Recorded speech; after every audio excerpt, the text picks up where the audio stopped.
নমস্কার বন্ধুরা, এত গরমে দুপুরে অতিথি আপ্যায়ন বা নিজেদেরও যখন প্রচুর গরম লাগে, টেস্টি কিছু খেতে ইচ্ছা হয়, তখন বানিয়ে ফেলো একদম 2-3টে উপকরণ দিয়ে, ঘরে থাকা এখনকার দিনের সুন্দর জিনিস দিয়ে। গরমে আমাদের টক দই প্রায় সবার ঘরেই থাকে, আর এখন পাকা আমের সিজন, পাকা আমও থাকে, আর চিনি তো সবসময়ই থাকে।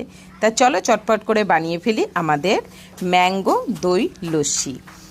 প্রথমে দেখো, দুটো আম আমি ডিপ ফ্রিজে রেখে দিয়েছিলাম 1 ঘন্টা। সেই আম দুটো বার করে কেটে নিয়েছি, আর টক দইয়ের প্যাকেটটা বার করেছি। তোমরা ঘরে পাতা দই হলে খুবই ভালো হয়, কিন্তু আজকে আমার ঘরে পাতা দই ছিল না, তাই আমি দই কিনে এনেছি। এই প্যাকেটটা 1 ঘন্টা রাখা ছিল ডিপ ফ্রিজে। তারপরে চিনি আর আইস কিউব দিয়ে দেবো, দিয়ে কয়েকটা কিশমিশ দিয়ে দেবো। তোমরা চাইলে কাজু বাদামও দিতে পারো, এর মধ্যে খোয়া ক্ষীরও দিতে পারো। আজকে আমার ঘরে তেমন কিছু ছিল না, তাতেও এত টেস্ট হয়েছিল। এবার পেস্ট করে আবারও একটু ঠান্ডা জল দিয়ে আর একবার পেস্ট করে, তারপরে এই যে